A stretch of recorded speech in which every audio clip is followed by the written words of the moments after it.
Se están poniendo los temas que se están grabando acá en una página de YouTube, en el canal Ministerio Saeta. Ahí apareció la grabación de anoche y esperamos que esta noche que se grabe también aparezca ahí. No digo que no queramos venir, hermanos, al contrario, el hecho de venir y escuchar es mucho mejor. Pero quien no pudo venir, pues puede ir allí y ahí ver entonces la grabación. Hoy, hermanos, es un tema muy especial y quiero decirles que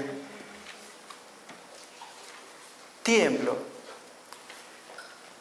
porque forma parte del plan de Dios de que se digan cosas para los matrimonios. Hoy el tema es dedicado a los matrimonios y más que guiarnos por esa cartilla que está allí, y ya aclaré con Gustavo, es la cartilla que se dio el sábado en el boletín. Ahí aparece el listado que es el que se está siguiendo. Y el tema de hoy es: si ese te acompaña, yo me río.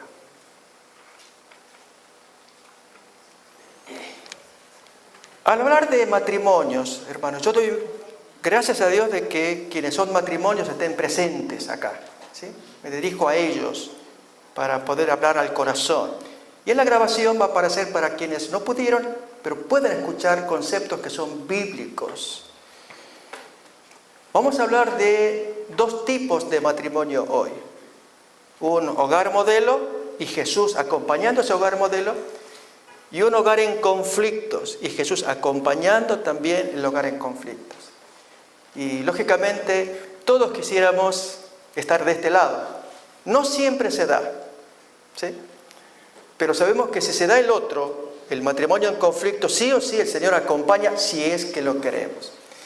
Ya hay un principio establecido por la palabra de Dios de que Dios ordena que en el tiempo del fin se dedique tiempo a los matrimonios, a los hogares, a los hijos. Es una profecía.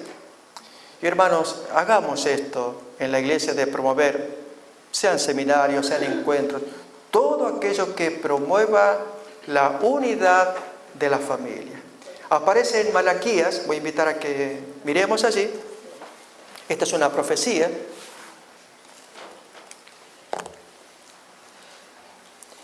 Capítulo 4,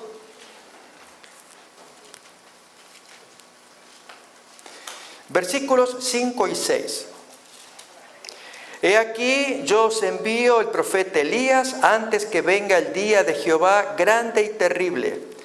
Él hará volver el corazón de los padres hacia los hijos y el corazón de los hijos hacia los padres. Y se entiende el corazón de los matrimonios también. No sea que yo venga y hiera la tierra con maldición.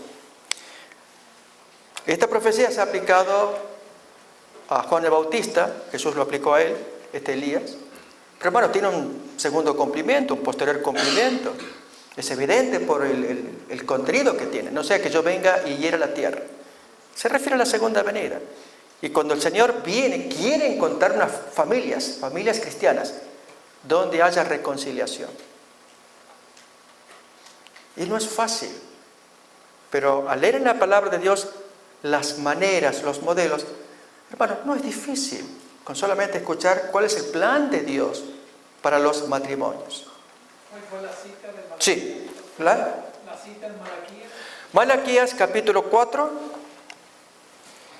versículos 5 y 6.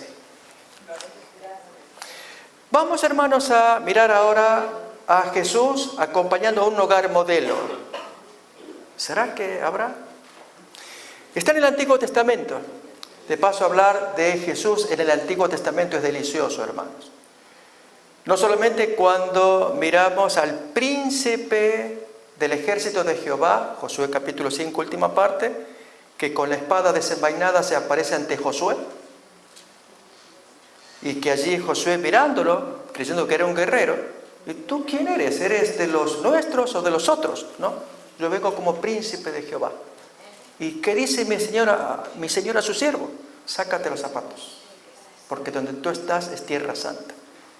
Mis hermanos, si el Nuevo Testamento dice que a nadie vio jamás, a Dios nadie lo vio. Y luego el texto de Moisés, tú no puedes ver y sobrevivir. Te voy a dar que me veas mi espalda nomás, pero tú no me puedes ver. Entonces, ¿quién es este ser que se lo pueda ver? y que se llama príncipe o se llama Jehová. Vamos pues entonces, hermanos, a mirar a este personaje muy bonito en Génesis capítulo 18.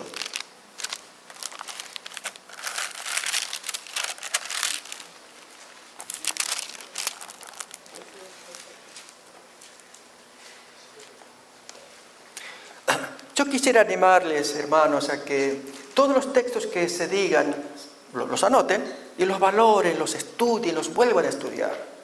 Diré algunos conceptos que algunos pueden cuestionar. Uno de ellos quiero anticipar. En alguna iglesia me tocó, en sociedad de jóvenes, hablar del hogar modelo. Para mí, Abraham es el hogar modelo. Pero hubo alguien que levantó la mano. Yo no veo modelo. Entonces pregunté por qué. Y en forma respetuosa intercambiamos. Y esta persona decía que no lo veía a Abraham como modelo porque no podía concebir que él hubiera despedido a Ismael, su hijo, en la forma como lo hizo. Agar se entiende. Era otra mujer, no era su esposa, pero del hijo, desprenderse. Y hermanos, luego supe de la experiencia personal de esta persona, que era similar. Y no podía disculpar a su papá lo que había hecho su papá con él. ¿Sí? Y hermanos, cuando leemos la palabra de Dios, busquemos que ella nos cure. Porque fue muy doloroso para Abraham hacer lo que Dios le pidió. Despide a la mujer, despide a su hijo. Que Dios tiene un plan para ellos. Y no es que Abraham allí despidió a Ismael, el hijo especialmente. Como que no siente nada, no, hermanos. Es un hombre tan especial, tan querido por Dios para que pase lo que vamos a leer. Génesis capítulo 18, desde el versículo 16.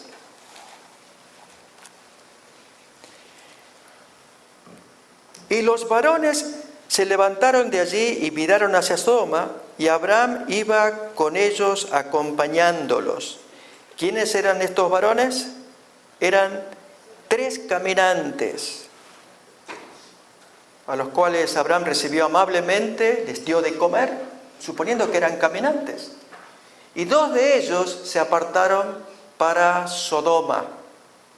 Y eran los ángeles que recibieron a Lot. O Lot los recibió. Pero el tercero nos interesa. Y los varones se levantaron de allí y miraron hacia Sodoma, y Abraham iba con ellos acompañándolos. Y Jehová dijo: ¿encubriré yo a Abraham lo que voy a hacer, habiendo de ser Abraham una nación grande y fuerte, y habiendo de ser benditas en él todas las naciones de la tierra?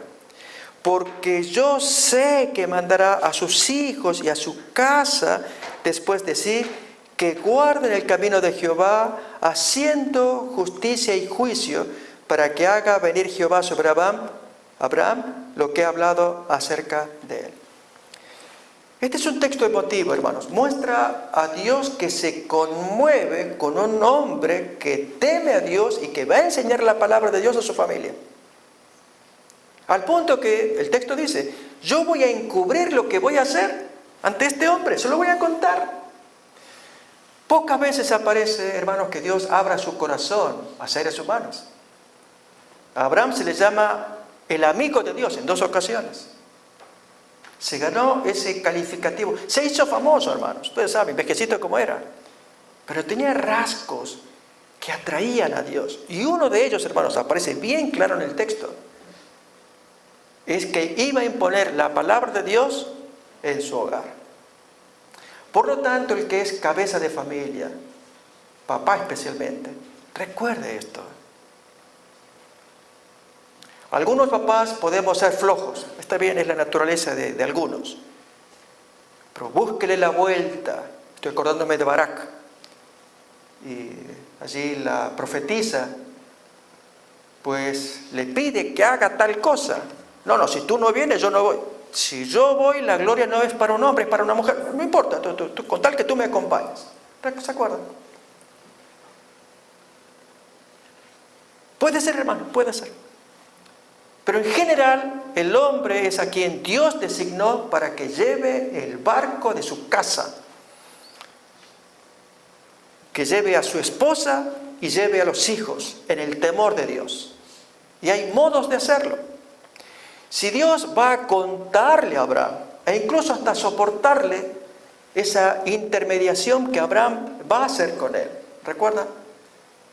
Que Abraham le dice, e incluso lo reconoce como juez. Miremos. Versículo 20 en adelante. Entonces Jehová le dice, por cuanto el clamor contra Sodoma y Gomorra se aumenta más y más, y el pecado de ellos se ha agravado en extremo, descenderé ahora y veré si han consumado su obra según el clamor que ha venido hasta mí, y si no, lo sabré. Y se apartaron de allí los varones y fueron hacia Sodoma, pero Abraham estaba aún delante de Jehová. ¿Quién es ese Jehová, hermanos? Jesús. Jesús que acompaña un hogar modelo. Acompaña a Abraham. Y se acercó a Abraham y dijo, ¿destruirás también al justo con el impío? Quizá haya 50 justos dentro de la ciudad. ¿Destruirás también y no perdonarás el lugar por amor a los 50 justos que estén dentro de él? Lejos de ti de hacer el mal o el tal. Que hagas morir al justo con el impío y que sea el justo tratado como el impío. Nunca tal hagas. Fíjense la expresión. El juez de toda la tierra no ha de hacer lo que es justo. Noten el alto concepto que Abraham tiene del interlocutor. Es el juez de la tierra. Está hablando con el juez. Y el juez se digna a hablar con esta criatura. Recordemos las palabras iniciales de este diálogo. Encubriré yo a Abraham lo que voy a hacer, siendo Abraham lo que es. Familias por un lado, pero papás por el otro. ¿Podemos llenar estos estándares de preocuparnos por nuestros hogares, por desear educar a nuestros hijos en el temor de Dios, por redoblar nuestro esfuerzo, si no lo hemos hecho o hemos bajado la guardia, de hacer que prevalezca el estudio de la palabra en nuestra casa, los cultos, las lecturas devocionales, las conversaciones espirituales? Hay mamás que se gastan, y muy bonito, cuando son pequeños, de contarles las historias bíblicas. Muy bonito, hermano, qué lindo. Están los niños pequeñitos en el hogar, y no como aquellos casos en que se espera que la maestra de escuela sabática, allí de las divisiones infantiles, cumple la tarea, pero es una vez en la semana, cuando en toda la semana se puede hacer tanto. Pero no solamente cuando son niños pequeños, cuando van creciendo, las conversaciones en la casa. Y por supuesto, hermanos, hay muchas cosas de que charlar, pero que prevalezcan las charlas espirituales, y es el papá el responsable. Denle, siémbrele. Uno dice, pero ¿sembrar qué? Si no tengo que sembrar, pero entonces búsquele. Hermanos, cuando hacemos estas cosas, cuando padres jóvenes, luego cosechamos. Cuando descuidamos estas cosas, siendo padres jóvenes, también cosechamos. En este estudio que queremos hacer, hermanos, es ver que el Señor se acerca a estos hogares, y este es el modelo. Por lo tanto, si queremos que Dios se acerque a nuestros hogares, busquemos este modelo, cumplámoslo. Queramos ser como el Señor pide aquí en el texto.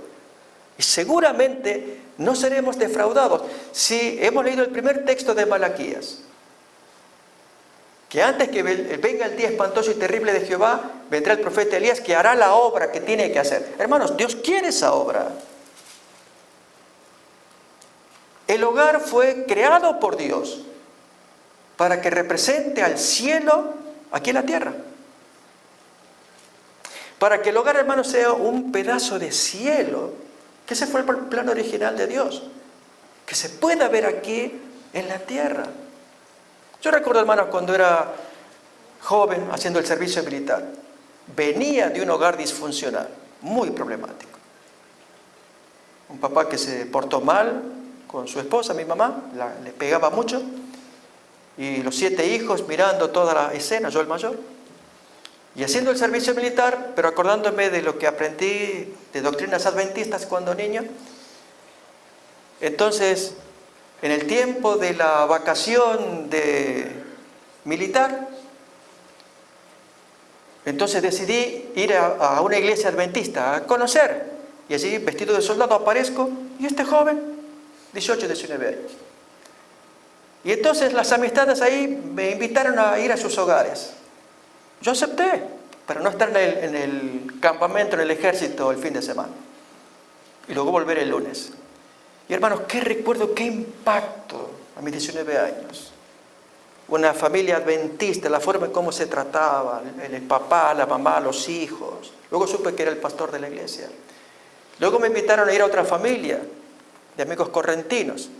El trato, recuerdos, hermanos, que me martillaban en la cabeza. Lo que es un modelo que podemos crear nosotros, si es que queremos. Si es que dejamos que el Señor lleve las riendas, como veremos en el otro ejemplo. Vamos a seguir con este. Mis hermanos, en el caso de Abraham fue tan evidente que sembró en su familia, fíjense, que a los 40 años Isaac permitió algo que ningún joven lo haría en estos tiempos. Lógicamente, la crianza en el hogar muchas veces se ve contrarrestada por lo que se ve en la sociedad, en la escuela, y uno pierde mucho, más en un ambiente muy secularizado como el que vivimos acá. Es cierto eso. Pero eso no quita, hermanos, que le demos mucho fuego, o por lo menos planeemos hacerlo con intención. Fue, hermanos, que a los 40 años, ¿qué le pasó al hijo de Abraham, Isaac? El hijo le permitió que el papá le busque novia. Y así fue, hermanos, que Abraham, al buscarle novia, le buscó lo mejor y le encarga al criado, a Eliezer. Y le dice, mira, yo no quiero de las cananeas, de las que hay acá, que eran una calamidad. Hermanos, es otro tema que me gustaría conversar en alguna ocasión sobre los noviazgos mixtos. Peligrosísimos. No es la voluntad de Dios. Nunca lo fue. Hay textos contundentes sobre el particular. Y no obstante, a veces los papás permitimos. Pero bueno, se enamoró, le gustó. Tanto la muchacha como el muchacho. Es cierto, hermano, los chicos se entiende. Sus ojitos, su corazón se entiende. Pero acá estoy hablando del papá. Métale fuego, apriete allí. Es, hermanos, cuando uno recupera de parte de Dios el mando, el control y la mucha oración. Dios, ayúdame. Bien, ¿qué pasó entonces con Isaac, hermanos? Pues él quizás supo, quizás no se sabe el texto, pero a los 40 años le aparece su novia, que había hecho el criado Eliezer. No había buscado en absoluto entre las muchachas cananeas. Se fue a la parentela y allí pidió y las características que pidió. Y le pidió a Dios que lo guíe, un hombre espiritual. Y aparece Rebeca, hermosa, virgen, y ella dispuesta. Y hermanos, el matrimonio de Isaac y Rebeca a los 40 años es uno de los matrimonios más ricos, más bonitos que hay. Aunque al final, cuando eran viejecitos ambos, pues cometieron graves errores. Ustedes saben allí buscar quién pudiera tener la primogenitura.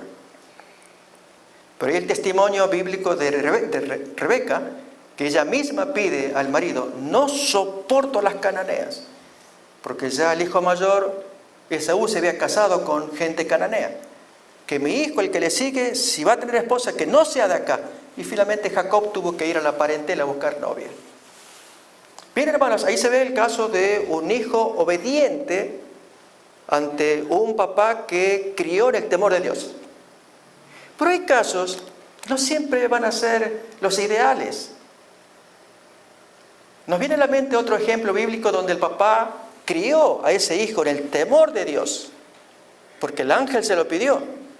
Y él y su madre criaron a ese hijo, pero cuando llegó la edad de joven, en lugar de aceptar lo que decía la voluntad de Dios y sus papás, sus ojos eran más importantes. Y gustó de aquella muchacha, ¡wow! ¡Wow! Y estaba así.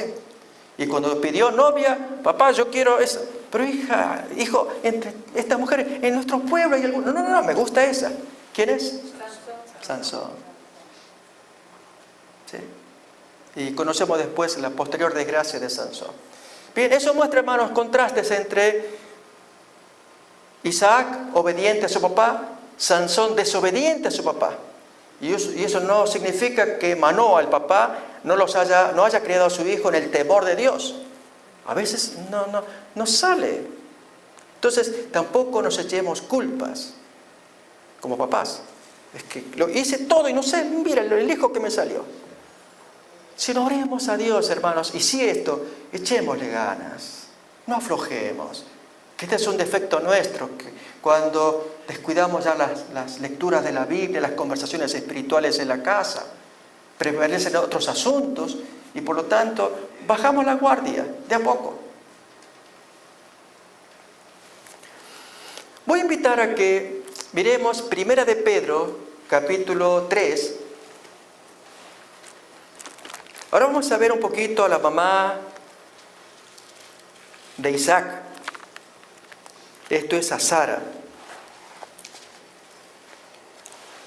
Y a la vez extraer principios, recordemos, de cómo Dios quiere que sean los matrimonios, para que lleguemos a ser un matrimonio modelo, ¿verdad? Todos queremos eso. Y que la palabra de Dios nos enseñe.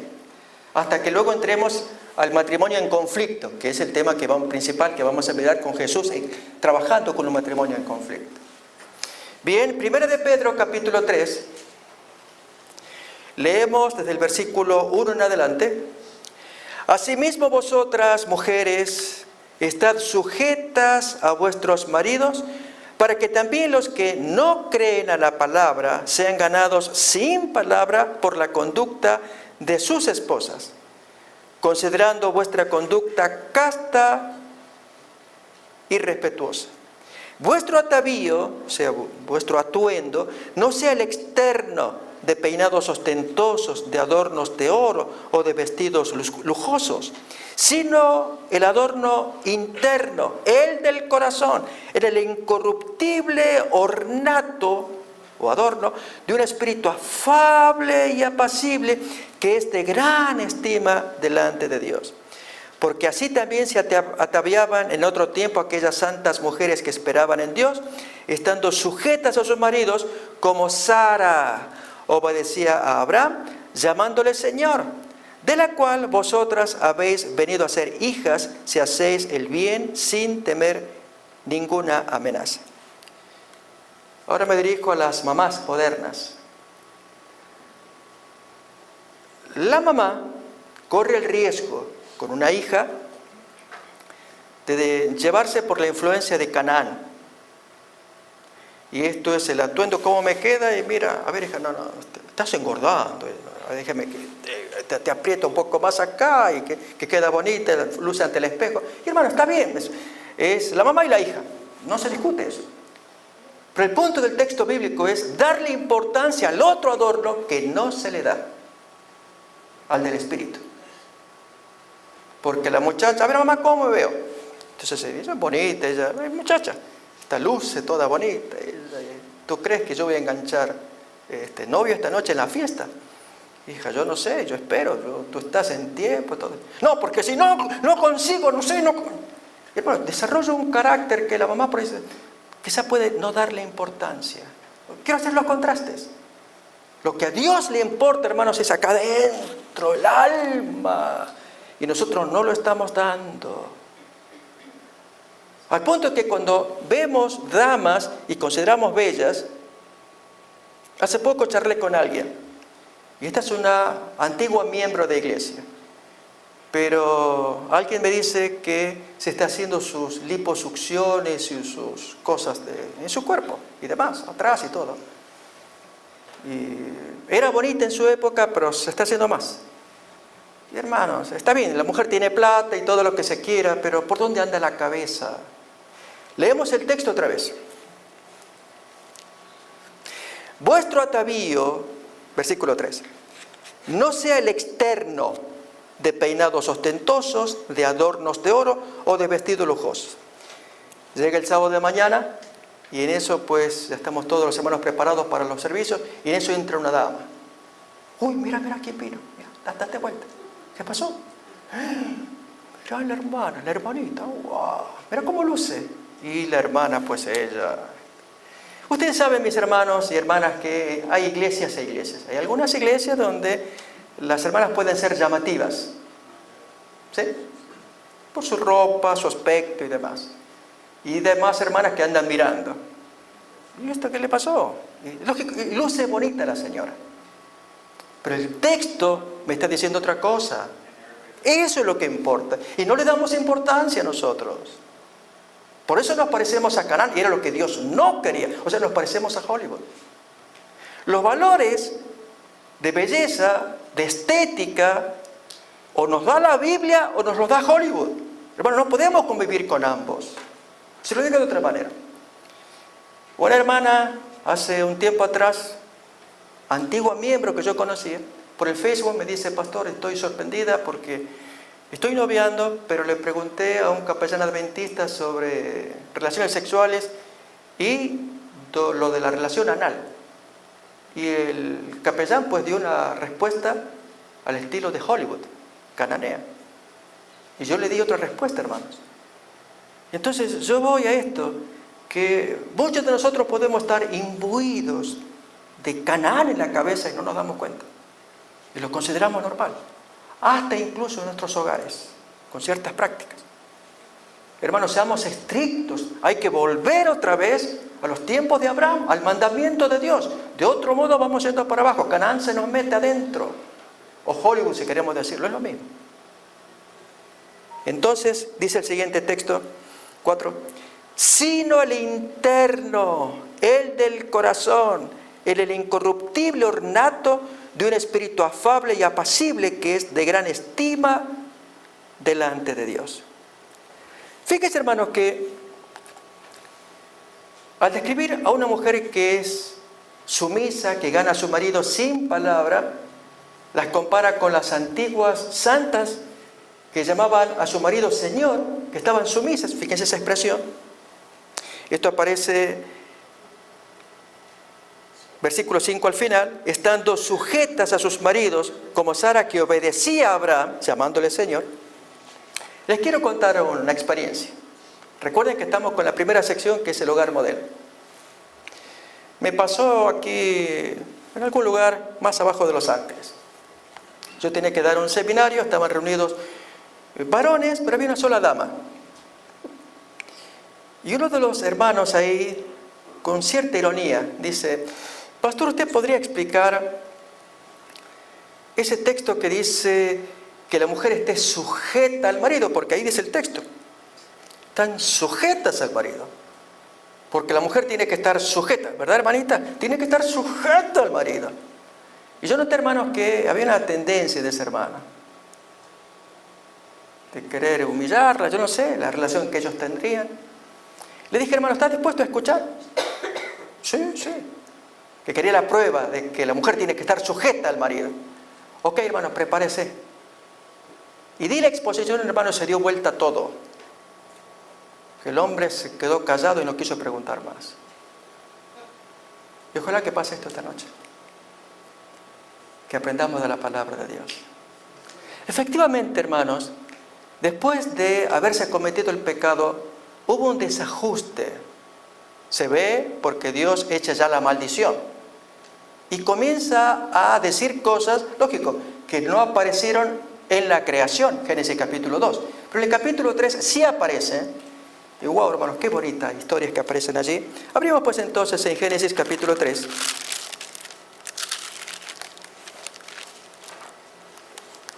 Versículo 16. A la mujer dijo: multiplicaré en gran manera los dolores en tus preñeces, con dolor darás a luz tus hijos, y tu deseo será para tu marido, y él se enseñoreará de ti. Hermanos, cuando yo leí el texto, el hermano dijo: ¿vio, pastor? Ahí dice claramente que el hombre se enseñorea de su mujer. Le dije: no, hermano, lea bien. Y leyó el texto otra vez. Y hermano, es lo que yo les quiero animar también, y especialmente a los maridos. Aquí Dios agregó algo que no lo había antes. A la mujer le dice, y tu deseo, tu apetencia, tu necesidad va hacia tu marido. Y cuando él llena eso, entonces se enseñorea de ello. Allí entonces aparece, hermanos, lo que se mira en Efesios capítulo 5, que vamos a mirar después. A ver, hermanos, lo voy a ilustrar. Tu deseo va hacia tu marido. No dice el texto al revés, que el deseo del marido va hacia la mujer. No es así. La mujer fue creada después del pecado con una profunda necesidad del hombre. Y que el hombre tiene que llenar para que entonces pueda ser señor de ella. De otro modo no lo es. Eso es lo que vemos en Abraham. Hermanos, Abraham era un hombre que satisfacía a su esposa. Pensemos lo de Agar. ¿Cuánta otra cosa que se mira allí al hombre? Uno diría, pero era sumiso. No, hermanos, un hombre que llenaba la necesidad de su esposa. Suelo usar este ejemplo, con el permiso de las damas, para entender este caso mejor. Es el caso del carro, del auto. El hombre y su auto. Hubo un tiempo, hermanos, en que en Argentina yo tenía mi primer carro con doble ignición. Gasolina y gas comprimido. ¿Sí? Y entonces, o usaba a voluntad uno o a voluntad del otro. Gas natural comprimido. Lo cierto es que no andaba bien la ignición y me fui a ver a un hermano que entendía solamente de la ignición normal, la gasolina. Y volvía y entonces el carro me dejaba varado. Y yo, molesto. Una vez, de rabia, casi tomo el martillo, le digo, lo voy a romper porque cuando más lo necesito no me funciona. Y mi esposa me dice, cálmate, vete a buscar un mecánico que entienda de la doble ignición. Y efectivamente, fui. ¿Cómo cambió todo, hermanos? Porque, hermanos, la mujer es como el carro. Tiene sus cosas, déjenme que les cuente. Mis niños eran pequeñitos y yo los llevaba a la escuela y cuando los dejaba pasaba de camino a casa y siempre veía a este señor de baja estatura con su auto rojo, un autazo precioso. Y estaba él con la franela, que los líquidos, que lo limpiaba, lo lustraba, como que fuera su esposo. Yo no sé si era casado o soltero, pero ese auto era una joya. Imagínense las llantas nuevas. Me pregunto a veces los maridos si les miramos las llantas a nuestras mujeres. ¿Sí? En fin, la chapa, los colores, todo bonito, bonito allí. Y entonces estaba así. Y ahora imagínense, el auto ya está listo, limpio para poder usarlo. El hombre prende la ignición y no funciona. ¿Qué puede pasar? ¿Qué podría pasar con un auto que, en fin, se le hizo de todo, pero se lo prende y no anda? ¿Qué problema? Combustible. Combustible. Efectivamente, no tiene combustible. Entonces se le llena combustible, se lo enciende y el auto hace un balazo, anda. Cumple la faena, vuelve y entonces al día siguiente lo encendemos, anda. Pero pasado cierto tiempo, depende del uso que le demos, hermanos, el vehículo necesita que su amo le cargue el tanque de combustible, ¿sí o no? La mujer tiene un tanque que se llama tanque emocional. Y ese tanque emocional, hermanos, no es que se carga una vez y que le dure por buen tiempo, no es un tanque que se vacía en el día. Con palabras que el marido muchas veces ni se acuerda. ¿Cuál es? Te quiero, cariño, yo te necesito, tú eres valiosa para mí, yo no me arrepiento de haberme casado contigo, yo te amo, eres la madre de mis hijos, yo me gozo. Hermanos, decimos palabras bonitas en la mañana, la mujer queda pensando todo el día. Tú le cargaste combustible al tanque, le metiste allí tu carga, llega la noche y sigue andando todavía. Pero aquí que en la mañana ni le cargamos nada de combustible. Y volvemos a la noche del trabajo y esperamos que el vehículo ande y encendemos y no, ¿qué le pasa? ¿Qué le pasa? Ya le hice de todo, no sé qué le pasa. ¿Se entiende, hermanos? Muy simple ilustración. Es la palabra de Dios. Repasemos otra vez el texto. Génesis capítulo 3, versículo 16, última parte. Y tu deseo será para con tu marido, y él se enseñoreará de ti. Miren cómo lo expresa Efesios capítulo 5. Va a decir lo mismo, pero lógicamente como con lupa. Como es la palabra de Dios, se agranda más el texto, se clarifica.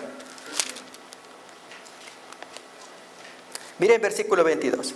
Las casadas estén sujetas a sus propios maridos como al Señor. Porque el marido es cabeza de la mujer, así como el Cristo es cabeza de la iglesia, la cual es su cuerpo y Él es su Salvador. Así como la iglesia está sujeta a Cristo, así también las casadas lo estén a sus maridos en todo. Entonces se habla de sujeción. Pero hermanos, fíjense al marido que carga el tanque de la mujer. Y ahí es donde cometemos falta. Y hermanos, ahí estamos todos en el bote. Los maridos, o lo olvidamos, no fuimos educados cuando niños. Yo reconozco, hermano, la educación de mi padre fue absolutamente de violencia. No aprendí otra cosa que verle pegar a mi madre. Pero no todos los hogares son así. ¿Por qué no crear el nuestro, donde nuestros hijos vean estos modelos de cómo el marido acaricia a su mujer, como lo hacía Isaac a Rebeca? Fue de paso lo que lo salvó de que intervenga allí el enemigo y se tome a la mujer. Miren todavía los maridos. Sí. Sí.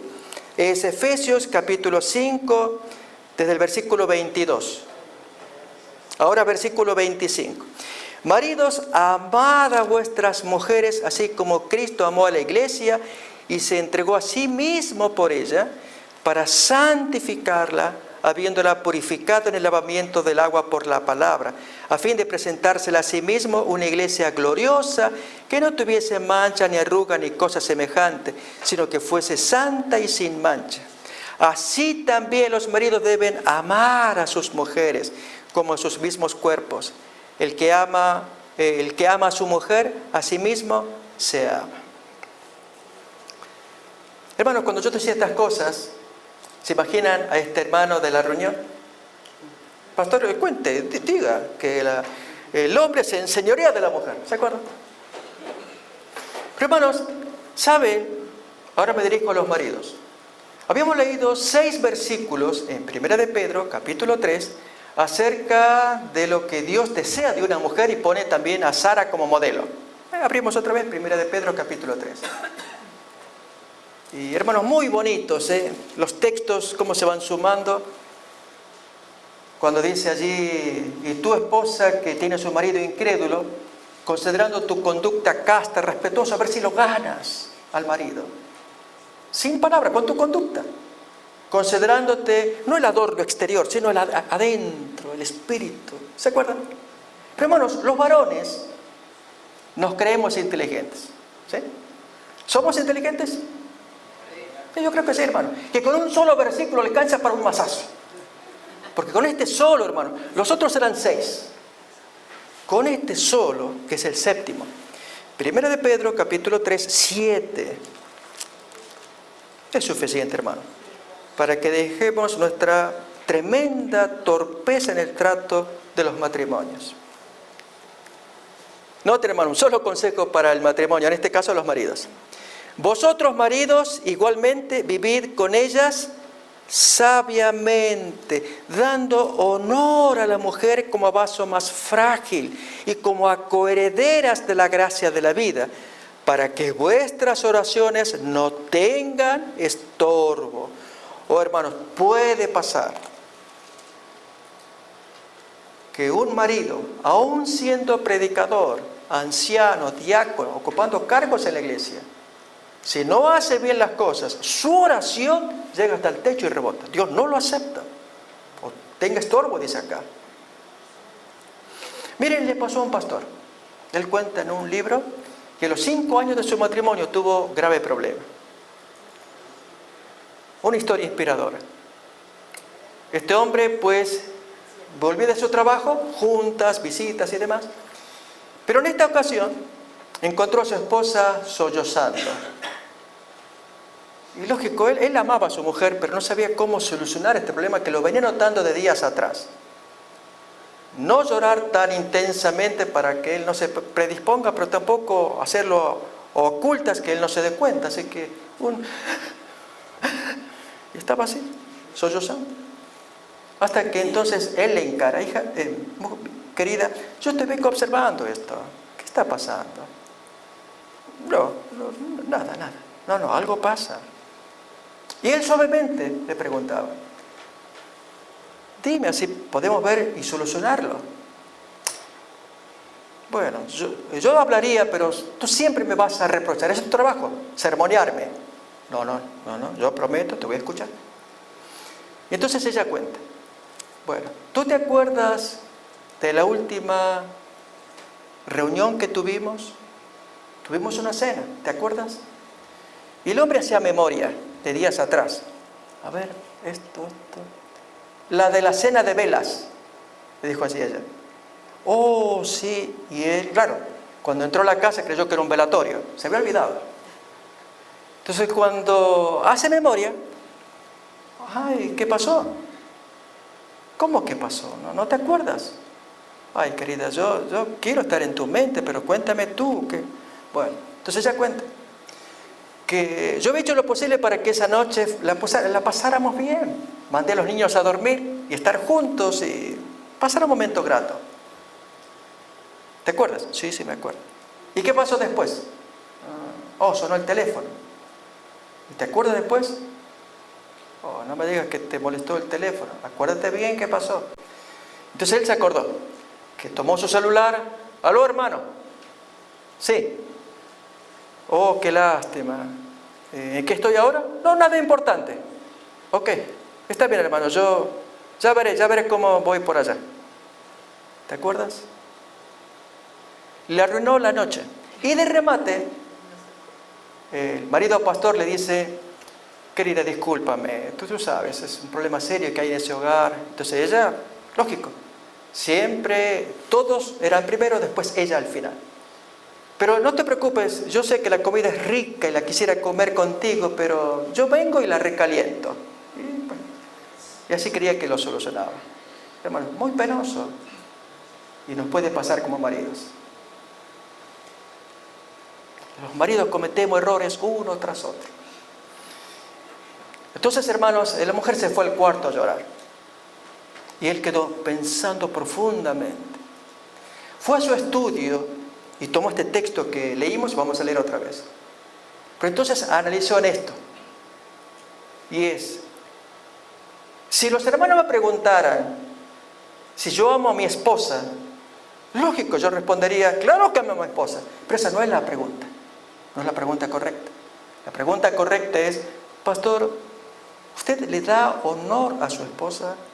¿Qué lugar ocupa su esposa? Acuérdense, hermanos, de aquel individuo que lustraba su auto rojo. La vida era su auto. Era evidente porque estaba tan bonito, tan lustrado todos los días. Y yo pasaba y lo veía y estaba allí. Que, hermanos, el tiempo, el dinero, las energías estaban metidas en el auto. En algunos maridos nos puede pasar eso.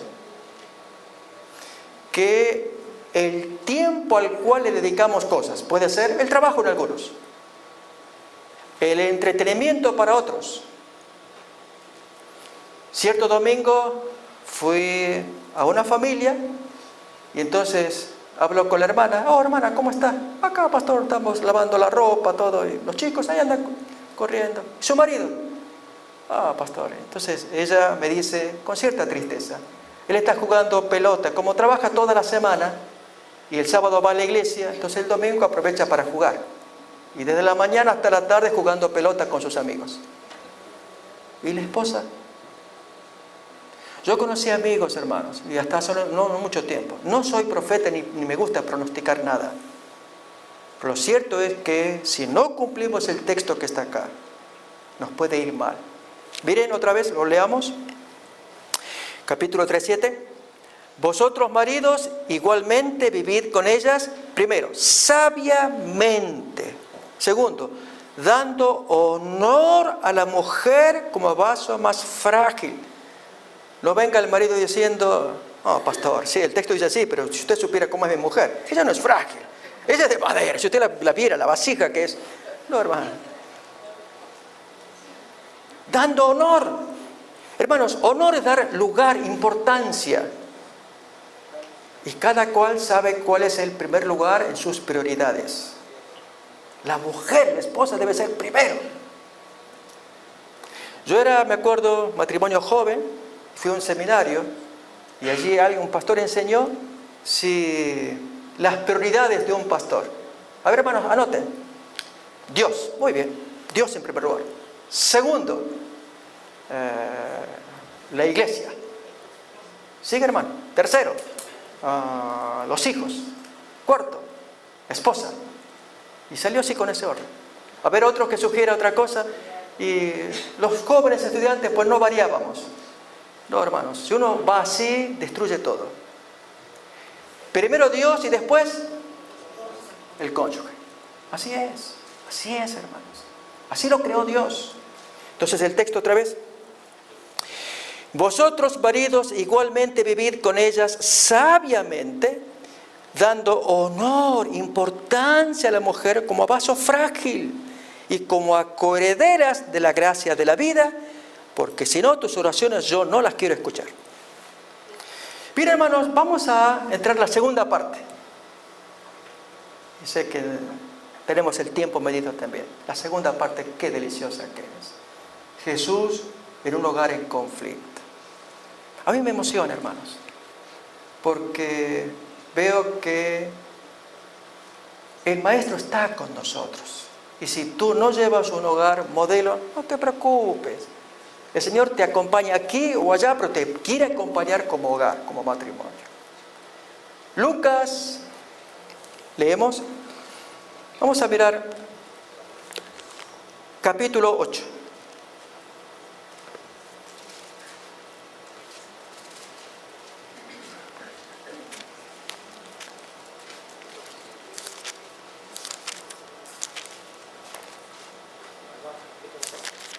Lucas capítulo 8, versículo 40 en adelante. Recuerden, hermanos, especialmente para quienes son matrimonios con años, acepten ustedes o no el principio que voy a decir ahora. Yo no sostengo que el amor mantiene el matrimonio. Sostengo que el matrimonio sostiene el amor. No, pastor, si usted supiera, en mi hogar ya no hay más amor. Entonces, ¿para qué vivir juntos? El amor mantiene el matrimonio. Si no hay amor, no hay más matrimonio. No, hermanos, no es así. En el plan de Dios no es así. Es el matrimonio, lo que Dios creó, lo que hace que sea posible que continúe el amor. Como en este caso que miraremos ahora. Lucas capítulo 8, 40. Cuando volvió Jesús, le recibió la multitud con gozo porque todos le esperaban.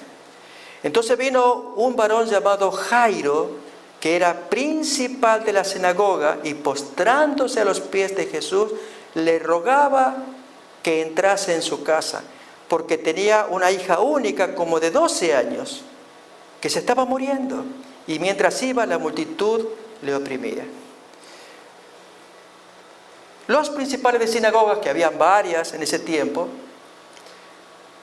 no eran personas gratas para Jesús, porque Jesús traía su teología, sus predicaciones, y muchas veces había problemas con esos dirigentes de la sinagoga. Miremos en Lucas capítulo 13. Ahí vemos un ejemplo. Desde el versículo 10 se nos cuenta la historia, y en el 14 aparece este principal de sinagoga, colega de Jairo. Lucas 13:10. Enseñaba Jesús en una sinagoga en el día sábado, y había allí una mujer que desde hacía 18 años tenía espíritu de enfermedad y andaba encorvada, y en ninguna manera se podía enderezar. Cuando Jesús la vio, la llamó y le dijo: mujer, eres libre de tu enfermedad. Y puso las manos sobre ella, y ella se enderezó luego y glorificaba a Dios. Pero el principal de la sinagoga, enojado de que Jesús hubiese sanado en sábado, dijo a la gente, etc. Y versículo 15, entonces el Señor le responde, hipócrita. Así que, hermanos, imagínense, y así como este señor principal era Jairo, era líder de la congregación. Pero es aquí que, hermanos, cuando el corazón está dolido, está bien traumado, no va a pensar si tengo diferencia con este señor o no. Vengo a buscar ayuda y se arrodilla, hermanos. Una escena muy bonita, muy tierna. El texto pues nos cuenta que Jairo, hermanos, hizo como pudo. Y la gente, lógico, mirando, el principal de la sinagoga, a ver qué va a hacer. Y allí va camino para ver a Jesús. Y hermano, el maestro acepta, se conmueve, va a hablar. Claro que sí, que va a actuar. ¿Ok? Sigue la historia. Lucas capítulo 8, versículo 42, última parte. Y mientras iba, la multitud le oprimía. Pero una mujer que padecía de flujo de sangre desde hacía 12 años y que había gastado en médicos todo cuanto tenía y por ninguno había podido ser curada, se le acercó por detrás y tocó el borde de su manto, y al instante se detuvo el flujo de su sangre. Entonces Jesús le dice, ¿quién es el que me ha tocado? Y negando todos, dijo Pedro y los que con él estaban, Maestro, la multitud te aprieta y oprime y tú dices, ¿quién es el que me ha tocado? Si Pedro supuso que se trataría de un toque indecente, es decir, había tanto apretuje por aquí y por allá, y en eso alguien que tocó, que lo que no correspondía, ¿quién me tocó? Y Pedro pues que explica, pero era otra cosa. Bien, entonces, 46, pero Jesús dijo, alguien me ha tocado, porque yo he conocido que ha salido poder de mí. Entonces cuando la mujer vio que no había quedado oculta, vino temblando y postrándose a sus pies, le declaró, y hermanos, ahí viene esta parte que... ¿Quién era el protagonista de nuestra historia? ¿Quién? Hermano, Jairo estaba temblando. Y entonces al ver a la señora que interrumpió, porque encima que iban lentos, y ella viene con su problema, cada cual tiene su problema. Entonces se acerca y que lo toca, y ahora que Jesús dice, ¿quién me tocó? Y la mujer viene, ella... Y hermano, lo que hace Jesús es, bueno, a ver, porque él quería que diera un testimonio. Y comenzó a contar toda su historia. Pasé 12 años aquí yendo a un médico, que gasté todo en plata, y en fin, todo. ¿Y Jairo? Maestro, justo me tiene que pasar acá. ¿Y cuándo termina esto? Y estaba así, hermanos. Un papá desesperado para que termine esto. Mi hija está esperando. Hermanos, Jesús tiene control de todo. Nos ama a todos. Ama a todos los enfermos. Amaba a esta mujer y quería que diera testimonio. Independientemente de lo de Jairo, porque Jesús maneja lo de Jairo. Y efectivamente contó, hermano, una historia preciosa que muestra que el Señor solamente atiende, no los toques casuales, como el apretuje por aquí, córrete, no hay lugar. Ya, espera, estaban así, hermano, mientras Jesús avanzaba. Pero esta mujer tocó desesperada por necesidad su toque de fe. Y entonces Jesús notó la diferencia y ahí se detuvo. Pero hermanos, entonces ahora retoma la marcha. Ahora sí. Y mientras están queriendo caminar, el texto dice, mientras Jesús estaba hablando, viene alguien de la familia de Jairo. Y sin anestesia, dice las palabras que leemos ahora. Versículo 49, estaba hablando aún cuando vino uno de casa del principal de la sinagoga a decirle, tu hija ha muerto, no molestes más al maestro. Hermanos, pónganse los zapatos de Jairo. El hombre comienza a desmoronarse. Sus sueños, su expectativa eran esos minutos de cuando habló con Jesús, que él aceptó, el doctor aceptó, y venía de camino, y en eso se interrumpió, y quizás si hubiera llegado antes, salvaba a la niña. Pero hermanos, ahí es donde, esta es una de las partes más bonitas, esta es una y viene otra más, de la historia de Jairo. Y esta palabra te la dedico a ti y para mí, y para los matrimonios que estemos en conflictos. Aparecen dos caminos, hermanos. Hay un camino objetivo, científico, real. La niña ha muerto. Y aparece el otro, las palabras de Jesús. Tú no temas, Jairo. Tú crees solamente. Vas a ver la diferencia. Leemos.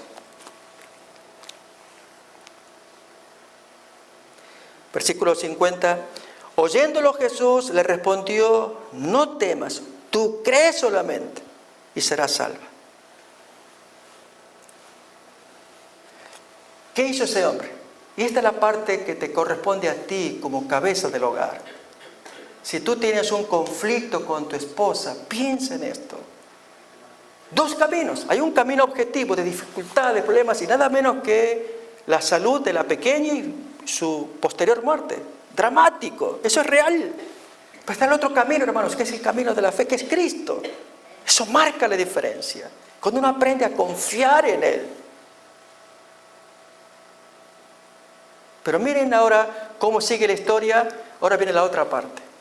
De Marcos capítulo 5. Vamos a continuar la historia, pero leyéndolo ahora desde Marcos.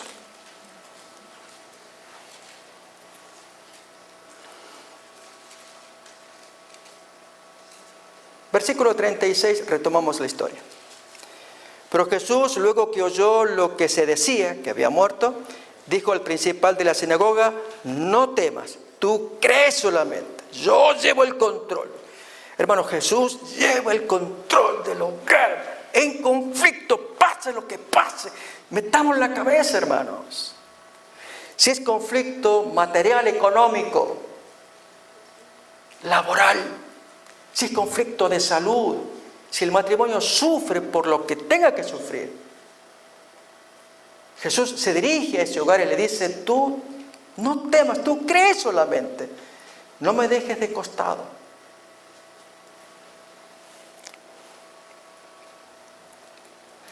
Versículo 37. Y no permitió que le siguiese nadie, sino Pedro, Jacobo y Juan, hermanos de Jacobo, siempre sus tres amigos íntimos. Y vino a casa del principal de la sinagoga y vio el alboroto y a los que lloraban y lamentaban mucho. Y entrando les dice, ¿por qué alborotáis y lloráis? La niña no está muerta, sino que duerme. Y se burlaban de él. ¿Recuerdan el título del tema? Si ese te acompaña, yo me río. Jairo, ¿a quién te trajiste acá en la casa? ¿Que duerme? O sea, tú trajiste a alguien. El hombre apenas llega y dice, ¿pero qué les pasa? ¿Por qué están todos alborotados? La niña duerme. ¿Cómo que duerme? Está muerta. Se burlaban de él. Jesús aguantó, hermanos. Muchas veces el caminar con Jesús representa burla para otros. Pero este Jairo, en su desesperación, decidió algo. Era aferrarse a Jesús. Y junto con Jairo, su esposa. Imagínense que ahí llega la señora, desesperada, quebrada. La hijita de 12 años estaba muerta, recién acaba de morir. Y como buena madre y esposa, pues va a su marido a acurrucarse. Cálmate, cálmate. Sufriendo ambos. Entonces Jesús hace algo, hermanos. Voy a invitar. Versículo 40. Mas él, echando fuera a todos, tomó al padre y a la madre de la niña y a los que estaban con él, sus tres amigos, y entró donde estaba la niña. Y tomando la mano de la niña le dice, Talita Cumi, que traducido es, niña, a ti te digo, levántate. Y luego la niña se levantó y andaba, pues tenía 12 años, y se espantaron grandemente. Pero él les mandó, recuerden que no era un cuarto cerrado porque los echó a todos, les mandó mucho que a nadie lo supiese y dijo que le dieran de comer. Hermanos, hay una parte que quiero indicar acá. Una es, versículo 40, los echó a todos.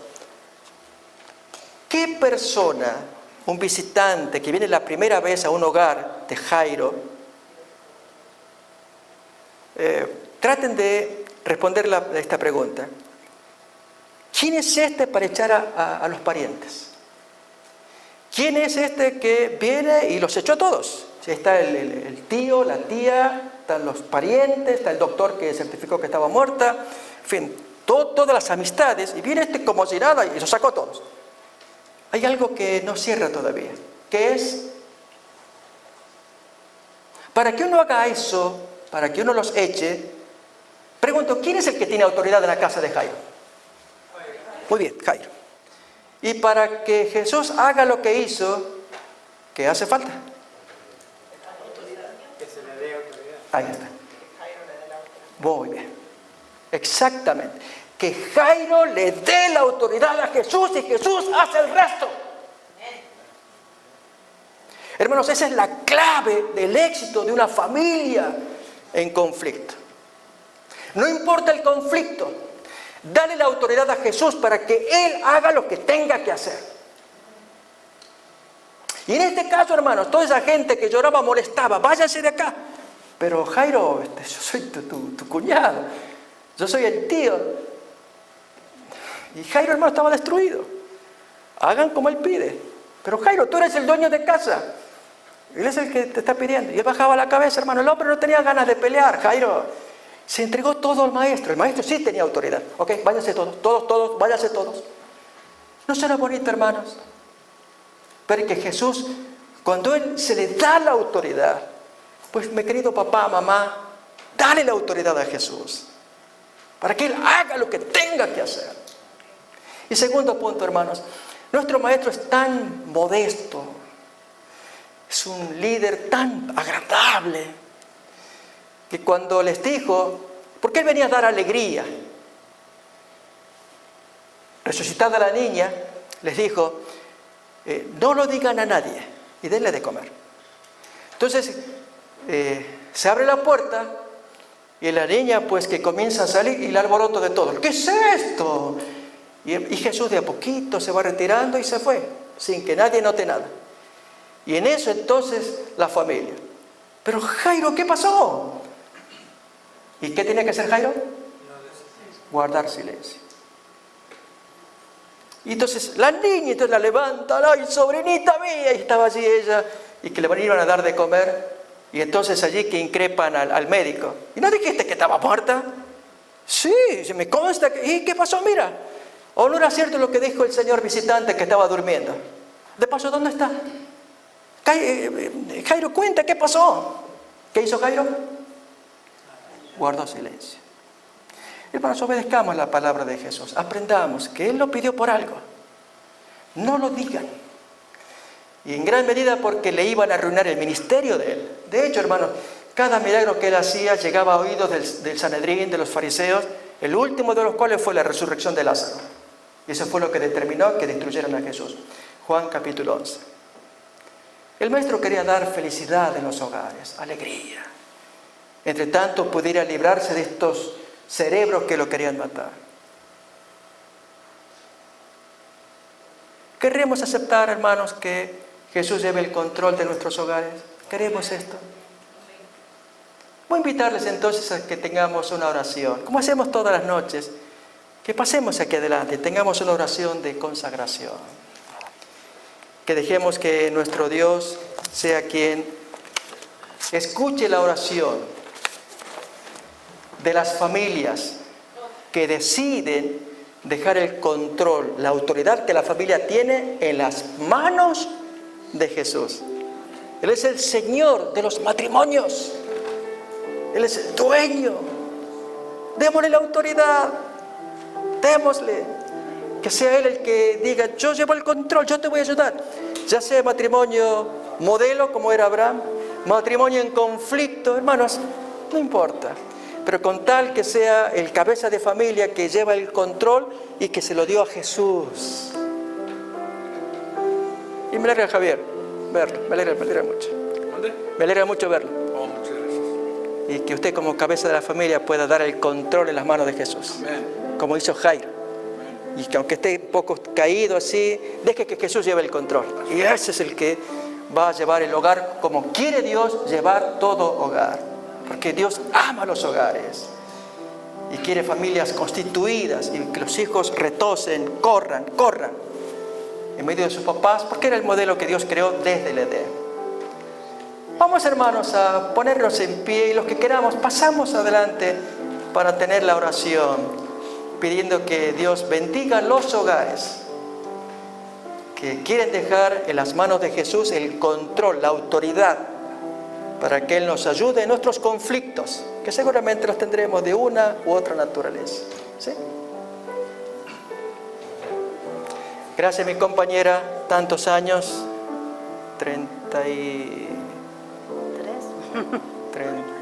ya perdí la cuenta, 34. Pero hermanos, gracias. Ella es la que sufrió mucho, experimenté mucho y bueno, pero Dios nos conservó. Y para poder enseñar la palabra de Dios, ella oye, se sonríe muchas veces, pero así es, hermanos. Y que Dios nos siga dando ánimo para enseñar la palabra de Dios. Pasemos adelante, vamos a orar.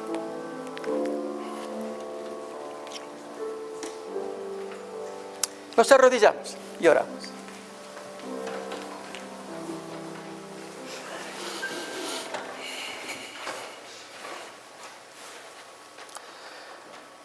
Querido Padre que estás en el cielo, queremos darte gracias por el estudio de la palabra de Dios. Oh Señor, gracias por los textos que se han leído.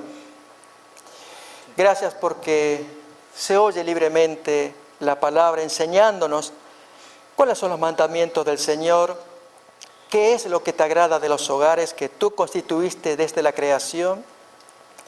Y especialmente cómo Jesús acompaña todo hogar. Tanto aquellos que fueron modelo como el de Abraham, aunque tuvieron sus altas y bajas. Y cuánto más cuando hay matrimonios en conflicto, como miramos el caso de Jairo. Gracias por esa palabra firme que nos da el Maestro. Tú no temas, tú crees solamente. Déjame que yo actúe. Tú verás la diferencia. Y así fue como Jairo se dejó en las manos de Jesús y trajo tanta alegría para Jairo y su esposa con esa niña resucitada. Así también creemos, querido Dios, que puedes bendecir nuestros hogares. Pedimos que estés aquí con cada pareja, cada papá y mamá que están presentes, que los bendigas muy ricamente, que perdones nuestros errores que hemos cometido, descuidos. Pero aprendemos más de la palabra de Dios para mejorar nuestras conductas. Bendice a los hermanos que tienen dificultades en su familia, en sus hogares. Que tú les puedas ayudar, pero especialmente que se aprenda el concepto de que solamente dando autoridad a Jesús en el hogar es cómo puede llevarse a cabo el milagro de la sanación. Y muy particularmente pedimos por Javier, porque él siempre pasa valientemente y con alegría en su corazón, porque él decidió entregar su vida a Cristo el Señor. Que tú lo bendigas, bendiga a su hogar también, a su familia. Oh querido Padre, nos encomendamos en tus manos, pedimos tu bendición y lo agradecemos en el nombre de Jesús. Amén. Amén. Amén.